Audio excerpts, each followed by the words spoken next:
Patreon Q&A number 76, part 2. Part 1 was released earlier today. I still want to thank all 123 of my incredibly awesome patrons. Guys, I love you so much. Thank you for all of your continued support. And to everyone else listening, there's going to be some spoilers in these questions and answers, so tread carefully. Go Pikaahh asks, "Hi, shout out a new patron here. So glad to join this awesome community and support you. Been watching you for a while and appreciate the in-depth content you provide. Hey, thank you so much, Go Pikaahh.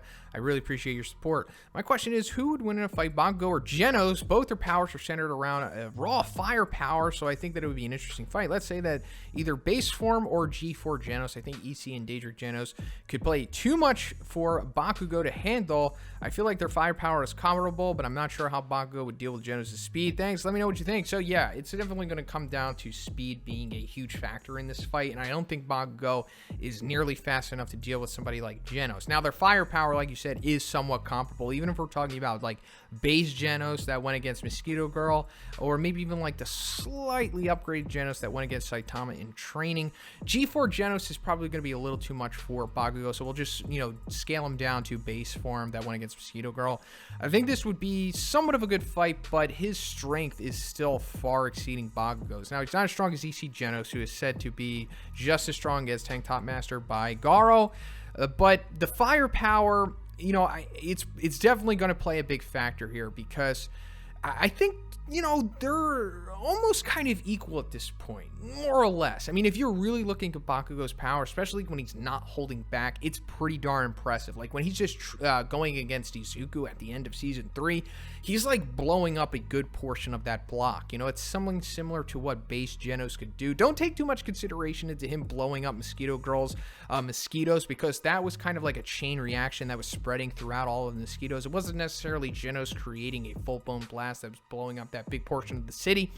So, that all being said, I think Bakugo could somewhat put up a good fight, but Genos is just going to be a little too fast for him and a little too physically powerful, and Genos is probably going to get the nod here, although I think it would be closer than what most people would think. Bryan asks, "Yo, Z, this question is going to make some people mad. I hate live-action adaptations just like anyone else, but I thought it'd be funny to see what actors you think would play One Punch Man characters. I have a few: Tatsumaki, Anna Kendrick, Bang, Sean Connery, Darkshine, Bobby Lashley, Flash Kid Harrington, Tank Top Master John Cena, Garo, Aaron Taylor Johnson." So those are all pretty good suggestions, actually. I really like the Anna Kendrick playing Tatsumaki. That is I would love to see that. Sean Connery's a little too old to be Bang, so I think we should replace him with like somebody like Daniel Craig or something. Just age him up a little bit with the makeup, but he would definitely fit that. Also, we have to remember that we're like whitewashing or just Americanizing all of these Japanese characters, so that would probably draw some controversy. But also, I would like to see Ezra Miller, the guy who plays Flash. He would play, I think, a good Saitama, just shave his head and everything. But John Cena's Tank Top Master, I love that. I think that's awesome. And then we need somebody to be the beard worker. So I think John Hamm, put him on some steroids, make him be the beard worker, and then become Blast. I think that would be awesome too. Second question: who wins between the cadres, minus Koketsu and Elder Centipede, versus All Might from Season 2 and Endeavor? So if they were teaming up, not facing Elder Centipede and Koketsu, I think they could probably go through a lot of them. Maybe not the Evil Natural Water. He seems to be a little more difficult. Overgrown Rover, Black S, probably not. But I think Fura Ugly, Neon, Homeless Emperor, Gums. I think that Endeavor and All Might for Season 2 can probably take them down. Endeavor would have to do like a full power Prominence Blast, and then maybe he could vaporize Black S. But then Overgrown Rover and Evil Natural Water, they're going to be more difficult, like I said. So, All Might would have to tap into the Vestiges as well to be able to take them down. But if I were to just put my money on it without, saying Deus Ex stuff is going to happen, probably the cadres might take this one. Chasey asks, "I appreciate you and hope you're doing great." Hey, you too, Chasey. Thank you. My question is Bang versus All Might. So we'll just say like USJ All Might here, current Bang. Super difficult to say because like we already established in the previous Q&As that like All Might's probably around Darkshine, at least in strength, durability, somewhere around there. Maybe not. I think he's faster than Darkshine, and I think he's also faster than Bang here. Reflexes are probably leaning up around the same way. All Might, we also said he has like that athletic freestyle type of fighting approach, just straight punches and hooks. more so like Boros kind of, and that really is a good matchup for Bang because he eats those guys for breakfast. You know, he like his counter striking invites those guys in and he uses it against them, similar to how he did against Darkshine, Metal Bad, guys like that. Now, Bang has pretty good durability. He could probably take some punches from All Might, but he can also, like I said, defend them all. And would All Might eventually be able to overcome him with his power and speed? Maybe. I think so. I don't think it's too far-fetched to say that. Now, I think this ultimately comes down to, like, pick your poison. Like, do you think Bang's skills and reflexes could overcome All Might? In theory, yes, they could, but also in theory, All Might's power and speed can overcome Bang as well. I think Bang can take punches from him, like we said, but I think it's more likely that All Might can take more damage than Bang can in this situation. So I would say that it's like 50-50, honestly.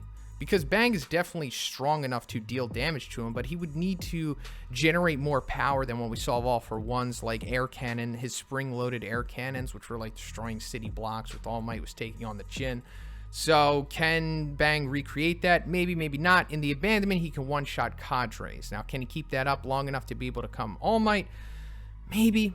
If I was a betting man, I'd probably say that All Might wins this one, but it really could go either way. It's honestly up to you for this one. Crusader Deus Vult asks, hey Z, how are... Oh crap, I mean Deus Vult, Z-Man. How's the Crusade? Deus Vult, ha ha ha ha. I saw a turtle today and it was walking slow. My first question is, what would happen if Moon Rider had a power suit like Hammerhead's after the Paradisers came to town? How would he do in his fights? That happens. Most people would say they'd all go the same, but one of the grunts punched a skyscraper over and Hammerhead was supposedly stronger. He could throw boulders like rocks. I think that would actually hurt Deep Sea King, especially with the Justice Tackle on one of those suits. And how about the rest of the fights? So I think, yeah, for sure, if Moon Rider were somehow able to have like an organizational power suit that was given to the Paradisers, he would probably put up a really good fight against Deep Sea King. I don't think he would necessarily beat him because Deep Sea King was definitely more skilled than him. And if it was going to start raining, he would become faster than him. So I think that Moon Rider will probably defeat his previous opponents, but it's hard to say if he would defeat Deep Sea King. I think that he would definitely put up a more competitive fight, but maybe he would end up losing to Deep Sea King like mid or high diff, somewhere around there. But I don't discredit the suits. Like you said, they did definitely knock over a skyscraper in both the manga and the anime. My second question is, what would happen if Metal Bat's sister was hurt or even killed by one of God's chosen? Do you think that we would see Metal Bat transform into a new powerful mode? Will his bat glow? As always, remember, you are amazing and my favorite content creator, and we will reclaim the Holy Land Deus Vult. Hey, thank you, Crusader Vult, Deus Vult. We definitely will reclaim the YouTube Holy Land. So I'm thinking that if Metal Bat's sister was hurt or killed or something like that, yeah, he would go into, I guess, the apex of his power. Like he would start, like, I don't know, breaking the power scale or something, because, you know, we all know that or most of us know that the data book says that, like, when his anger approaches maximum, when his anger reaches maximum, his power approaches infinity. And I think that's probably lining up with, like, you know, if his sister were to be hurt or died, then that's definitely his anger approaching its maximum. Therefore, his power is going to go into infinity. Take that for what you will. Does it mean that he's going to manually remove his limiter and go into that type of power? Maybe, maybe not. But we would definitely see him become stronger than what we've ever seen him in the series so far. And that's, like, you know, dragon level. So maybe he would go above dragon, maybe god level, somewhere around there. But I for sure think that he would become outrageous if this were to happen. Dino W asks, Sup Shonen, saw Heroes Rising this week and I thought it was awesome, and the action and the animation was definitely where it needed to be, but I agree with you what you said about the music. Bailed at the end fight, it was a bit off for what was happening, especially with the OST that combines Izuku and Bakugo's themes. That would have been perfect in my opinion, but it was still a good experience. Hey, I agree, Dino, 100%, especially with the OST. Both my questions this week are going to come from number 5 hero Mirko, since we just got an awesome chapter from her this week. The first one, do you think Eri will be able to rewind Mirko so that she gets her arm back? It would really suck if she got nerfed for the rest of the series while still being relatively new. So I thought that too. Like, when we immediately saw that, I was thinking, like, can Eri rewind that? Well, in theory, she can. She can pretty much rewind anything that has to do with a person, but I think that would be kind of cheap. And that also comes in with Eri's character, kind of like cheapening the series and like lowering the stakes on everything, as where nothing would have consequences anymore. Because, like, if somebody dies, somebody gets nerfed, somebody gets hurt, then, oh, just take them to Eri, they're going to rewind her, and then everything's back to normal. Now, that would be cool, especially from, like, a fan's perspective, but from a narrative perspective, it would kind of ruin things in my opinion. I would love to see it, but I don't want Eri to be the fixer-upper of any problems that are happening within the series. I think that she should bring back Mirio's quirk, but aside from that, I don't think she should be used too much to help heroes. So if like Mirko loses her arm, it's probably necessary for the plot, because I think where the series is going from this point is kind of going to be switching from the old guard to the new. So like the old guard, Mirko, the top 10 Billboard heroes, they're probably going to take the back seat for the rest of the series, and then we're going to see the students replace them more or less. So I think that's why Mirko's losing her arm. Second question, now that we've seen Mirko square up with Dabi, tear through a few mid-tier Nomus, and take on a few high-end simultaneously, how do you think she would stack up against the USJ Nomu, Stain, and Muscular one-on-one separately? Thanks again for all the content you produce, man. Enjoy Leap Day. Hey, thank you, Dino. You too. So I think that I think the USJ Nomu would probably defeat her. His shock absorption and speed and power is too much for her. Now, I'm sure that the USJ Nomu has been nerfed now in power, considering that we're seeing the high-end Nomus, and he wasn't considered a high-end Nomu, but I still rate him very highly, unless Horikoshi comes out and says that he's not as strong as we thought. Now, as for Stain and Muscular, I think she destroys them, especially Stain. Muscular, I think she could take down a little bit more difficultly than Stain. Muscular has a good quirk, but that's pretty much it. He really lacks fighting skills and intelligence. Flashy Flash asks, hey Shonen, what's up? My first question is matchup, but Flashy Flash versus Naruto. Who wins? I think Flashy Flash wins. Hi, Diff. So I'm thinking that Naruto probably takes this one. Now, I know Flashy Flash in theory is way faster than him, but, you know, the whole thing about Naruto being able to dodge the Light Fang, which in the Naruto databook pretty sure says that it's the speed of light. Now, is it literally the speed of light? Probably not. Is it speed of light within the Naruto world? Definitely, because it said that it was. So does that mean that it's equal to the speed of light that Flashy Flash is theoretically moving, although it's never confirmed? Maybe, maybe not. But I just think Naruto has a whole bunch more techniques and abilities to overcome Flashy Flash than what Flashy Flash has. He mainly just has to move super fast and take Naruto's head off or something. So Flashy Flash in theory could win, but I just think Naruto's jutsus, the QBs that he has, he just has so many more tools to get the job done here than what Flashy Flash has. But either way, it would be, you know, a high diff for both of them probably. My second question is, what are the 10 strongest villains in My Hero Academia, excluding All For One, Hood, Shigaraki? So I have the list right here. Check it out. It's a rough draft, but I think it's pretty accurate, more or less. Maybe you can change a few numbers. My second question is Goketsu versus Super Ali Darkshine. I think it's going to be a very high diff battle, but Goketsu wins. What do you think? So I'm thinking that this would definitely, you know, I agree with you, it would be a high diff battle for both of them. Now, Darkshine has a bad track record against martial artists, obviously. He lost to Bang and he lost to Garo, both essentially using the same style. Now, the style that Goketsu's using hasn't really been gone into too much. Maybe we'll see it from Orochi in the future. Is it as good as the Water Stream Rock Action Fist? Probably not. It's not really a defensive maneuver the way that is. It seems like it's more so offensive, kind of similar to like what Suiryu and what's Dom was using. So given that it's more offensive, and it seems like Darkshine was failing to defensive type maneuvers, you know, counter-striking and all that stuff, maybe Darkshine would have a more successful time against him, especially if he's able to, like, get in close quarters. Now, Goketsu's probably just as strong as Darkshine. It's hard to say because Darkshine doesn't really have as many outlandish feats the way that Goketsu does. I mean, him, like, tackling Garo through those walls was pretty crazy, and I'm sure Goketsu could do something like that, but I think his durability might be able to overcome Goketsu here, and I think Darkshine might be able to pull this one out, although it could probably go either way. Frozenmeal asks, hey Shonen, maybe you'll find this one interesting. So for long, we've been wondering how Genos is going to experience growth without a real body. Maybe Fubuki's claims the fact that consider that Blast could be the cyborg, the one with the human brain who has unlocked psychic powers. Silly, right? That said, I actually think Fubuki is buying into the same type of hype that always seems to be surrounding people like Blast or King, but it is kind of strange to think that Blast as a tool to answer Genos' dilemma. Hell, even Blast being the mad cyborg himself.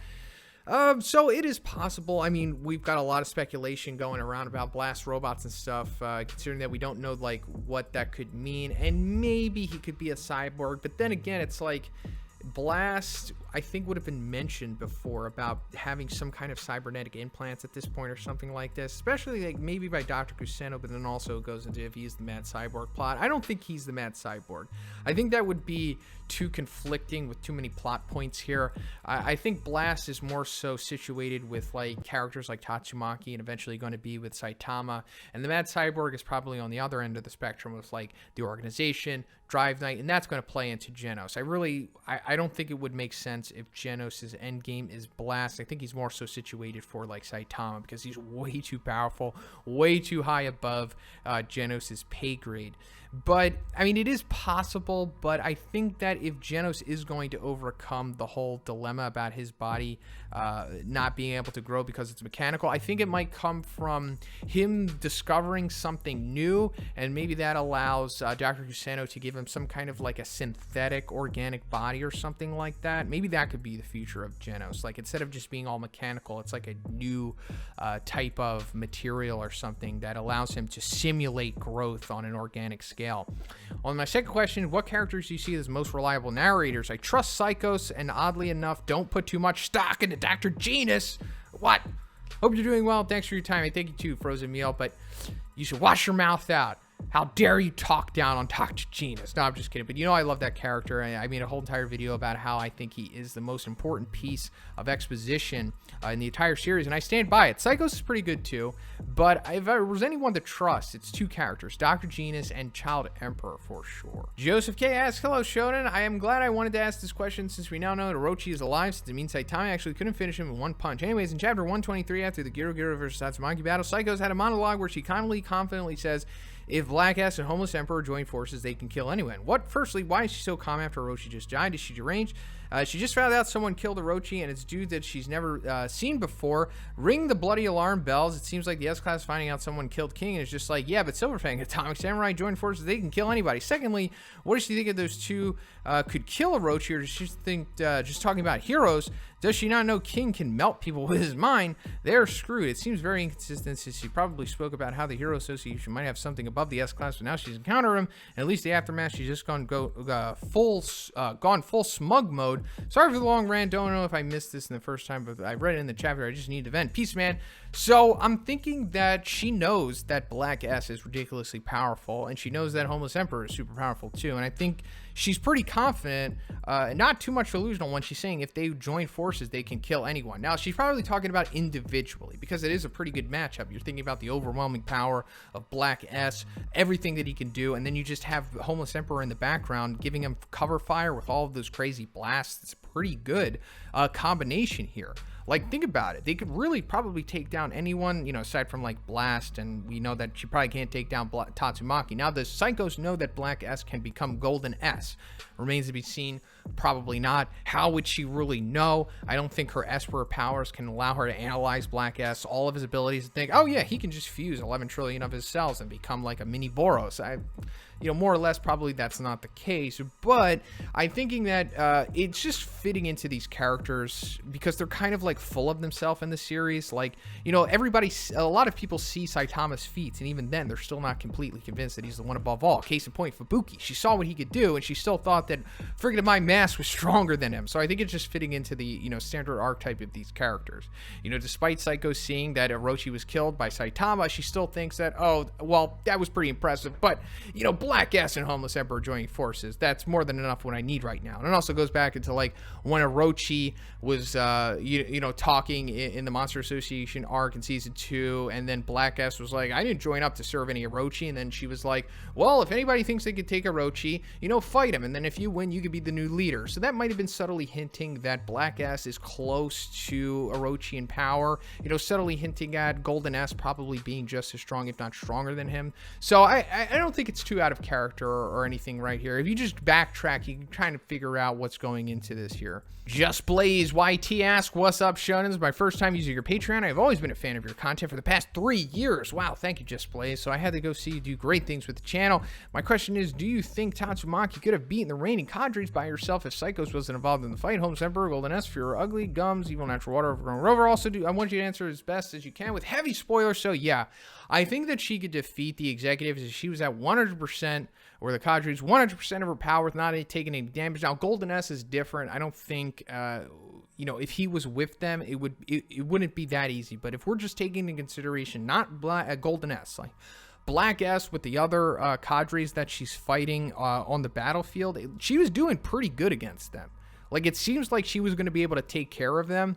So, I mean, how would she take care of Evil Natural Water? Difficult to say. I mean, she was able to blow them away. So maybe she could do something else, especially the manga version of her. Maybe send them into space, or, like, condense him enough to, like, you know, destroy him that way or something like that. Same thing with Golden S, but it seemed like she was pretty capable of taking them down by herself, you know, without Psychos intervening.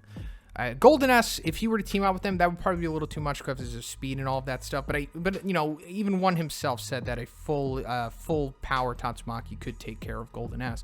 Also, what do you think would win in a fight between Golden S and a combined effort of Bang, Flashy Flash, and Dark Shine? So I'm thinking that they could probably get the job done high diff. I know that Amaya said if they all work together, it would be no easy task, but he was just talking about the heroes there. We're talking about like 3 of the strongest S-class heroes here. And I'm thinking that, you know, Bang using the abandonment, Flashy Flash not holding back, and Darkshine not holding back, all working together. It seems like they could probably take care of Golden S. I have confidence that they could. Kyrin asks, hey Z, I think One Punch Man Season 3 should have a more appropriate name, perhaps. Garo gets the crap beaten out of him by literally everything and everyone, and then Sight, because let's be honest, that's what's going to be. Let's be honest here. Yeah, that is true. Question 1, do you think Saitama might show up and save my mask from the clown?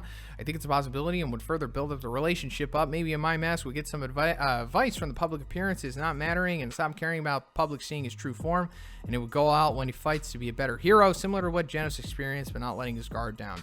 It's a possibility that Saitama might come back. He's kind of still in the vicinity, but I think that would be a little too repetitive, especially since it just happened with Flashy Flash and Sonic.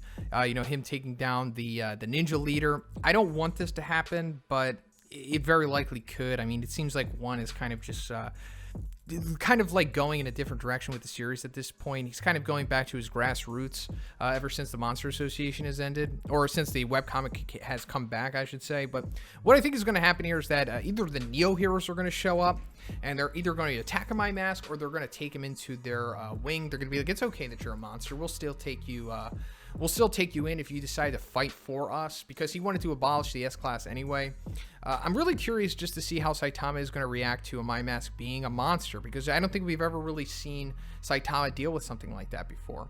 Question 2, how late do you think completely regenerated Orochi will appear? Do you think if it's late enough that Garo will appear to help the heroes beat an even more powerful Orochi at that point? Personally, I really hope that he reappears, and because he's my absolute favorite character in all of anime. And there's Shinichi from Parasite the Maxim. Speaking of which, next week's question for me will have to do with that series. I highly recommend when you watch it, if you haven't already, and you think you might enjoy that. Anyways, love the videos. Keep up your amazing content. Hey, thanks, Kyrin. So I have seen Parasite the Maxim. I've seen every single episode. So yeah, go ahead and ask some questions. I might not be able to answer them to your liking, but I can assure you that I have seen the series, surprisingly. So I'm thinking that Orochi won't appear that late for Garo to come in and help them. It would be cool. I'd love to see a Garo versus Orochi rematch, especially right now. I think it would be obviously way more competitive, but I'm thinking that Orochi is only going to last a couple more chapters.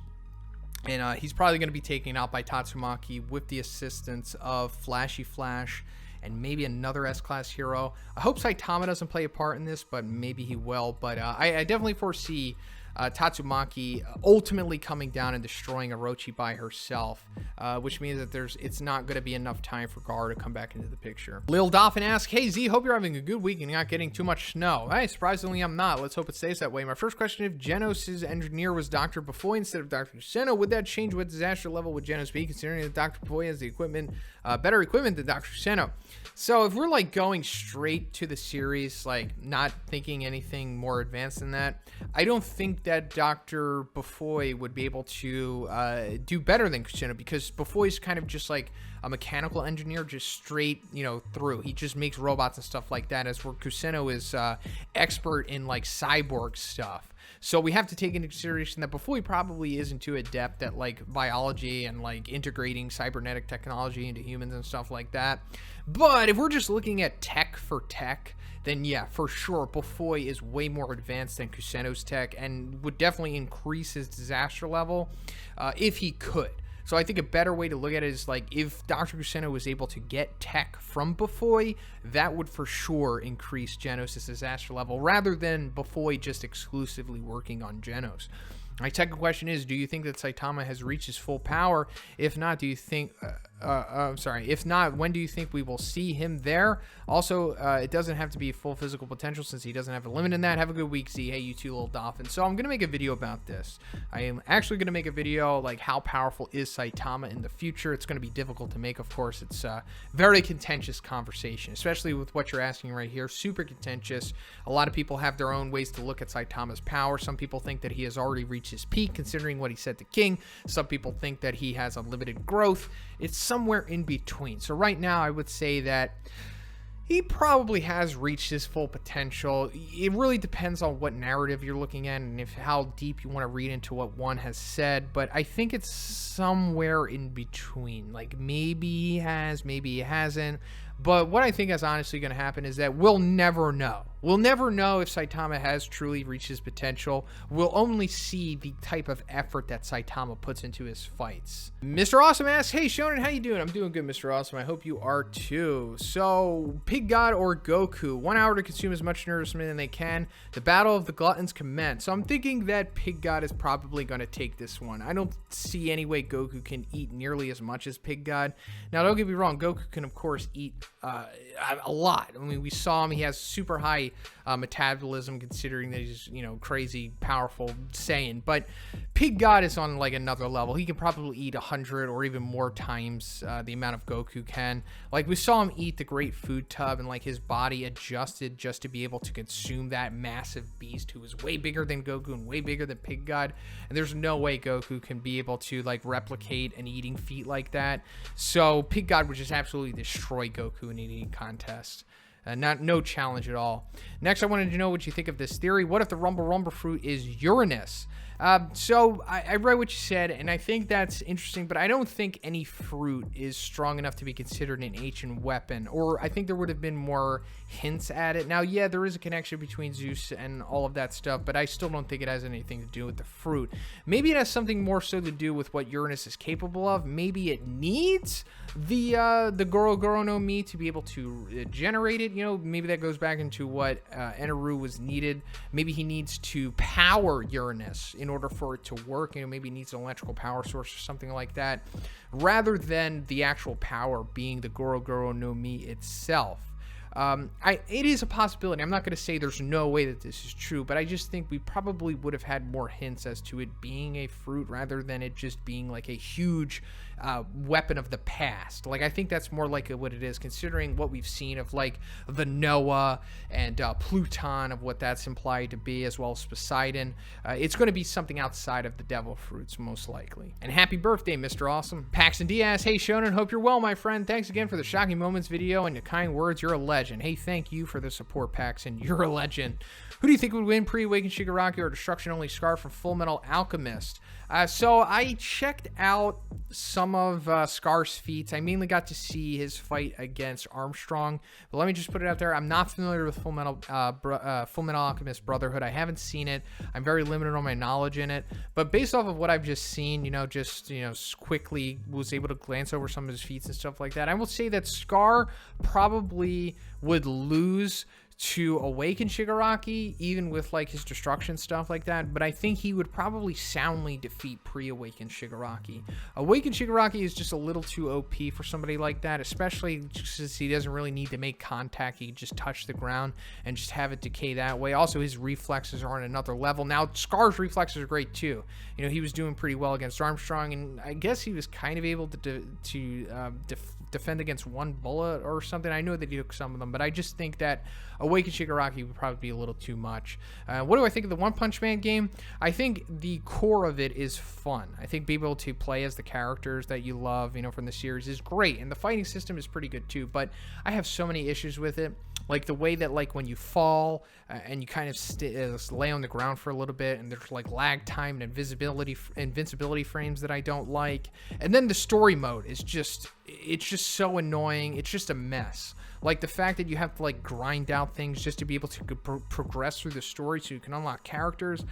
I just don't like it, and I wish it was more streamlined and better developed than that. But other than that, I mean, it's fine. It's definitely not worth buying. ShadowBatX asks, before you get to the questions, I just want to give you a round of applause for reaching 1 million views with one of your videos, and I know eventually your other videos will get to that level. Proud of you, Shonen. Hey, thank you, ShadowBatX. It's something I've always wanted, and I'm like super happy that I was finally able to get one of those videos to 1 milli.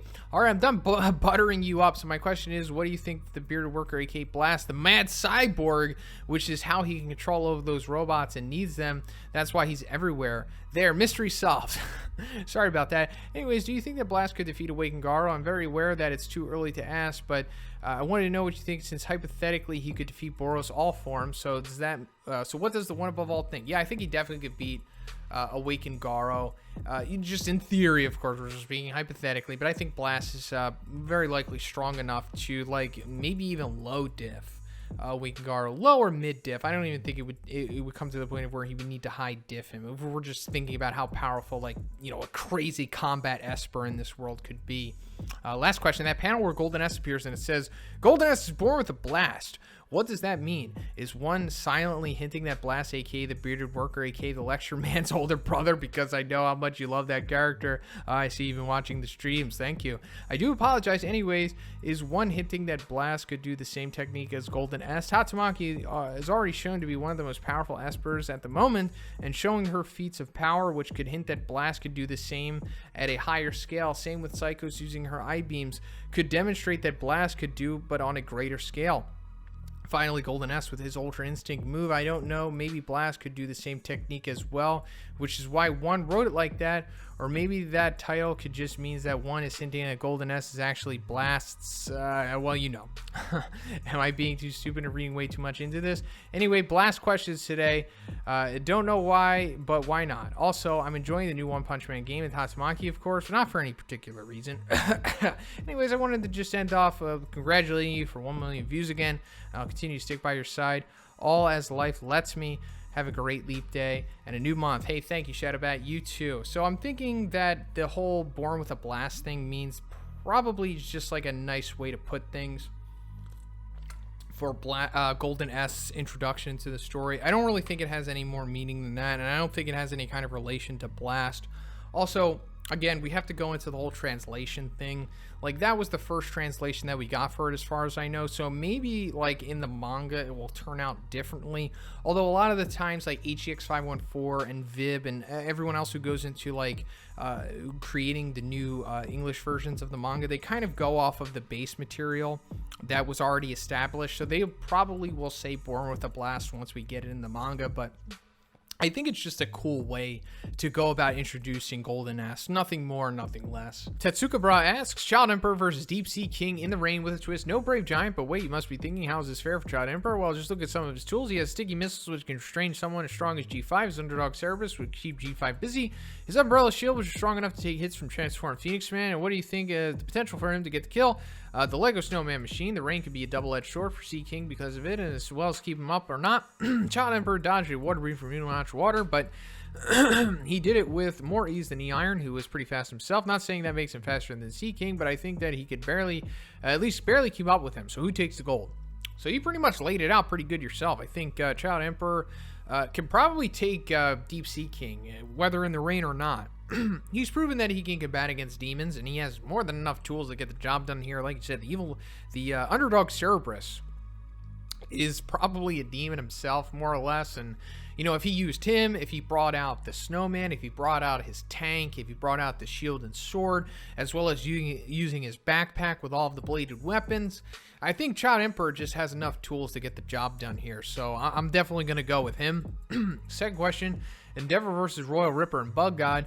If you think he gets overwhelmed, put Hawks on his team. Bug God is allowed to transform. What disaster level would you give Mirko? So Mirko's a demon, and I would say that Endeavor could probably destroy Royal Ripper with like a Prominence Beam, probably very easily. But Bug God, it's hard to say. Like, is his durability strong enough to overcome something like that? Maybe, maybe not. I mean, I think he's definitely stronger than Endeavor, probably close to the level of the high-end Hood Nomu, but I think Hawks and Endeavor teaming up maybe could take down Bug God, even if he's transformed, maybe. But I think he would probably have definitely better success against Royal Ripper. ThighsOfZeus asks, hey, Shonen, got an idea that sounds more like fan art this week. What do you think of the chances of Blast personality meshing well in the Saitama and King's dynamic, as well as whatever conflict they have? We get Blast as part of the video game crew. For some reason, King just seems like a character, aside from Saitama, is the most on a collision course with Blast. So seeing them all be friends at the end would be unexpected relief. I don't think that Blast is probably going to join into that dynamic. I mean, if Blast is the bearded worker, which I think is very true, he's probably going to be like a mild manner, like no nonsense, type of like business type, straight to business type of person. And I don't think that really meshes well with Saitama and King, as they're more like pretty much millennials, I guess. And bearded worker is probably like Gen X type of mentality, almost close to like a boomer type of thing. I mean, even though I don't think that one is probably taking those generational personality traits into consideration. He's more so just going off of the dynamics of them, as well as trying to push the narrative forward. What would make sense? And I mean, it would be cool having them all together. That would be interesting. But I don't see them having like camaraderie like that. If anything, they'll just be, they'll just have somewhat of a friendly banter. If anything like that happens, I highly doubt that they're going to be playing video games or anything like that. But we'll see what happens. I wouldn't be opposed to that happening. My second question is, where are you in Mob Psycho?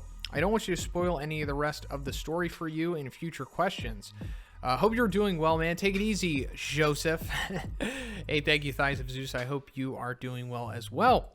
I've only seen Mob Psycho Season 1 and Season 2 once, and I'm kind of iffy on remembering everything that happened. I haven't read the manga at all, so if you want to talk about Season 1 and Season 2 stuff, that's okay. So that's pretty much it for the video today, guys. Once again, I want to thank all 123 of my awesome patrons. Guys, I love you so much, and I can't thank you for all of your support that you continue to give me. And if you would like to be in next week's Q&A, just simply check out the Patreon. The $5 tier will give you access to this video, and if you haven't already, please subscribe as well. Have a great day, everyone, and I'll see you in the next one.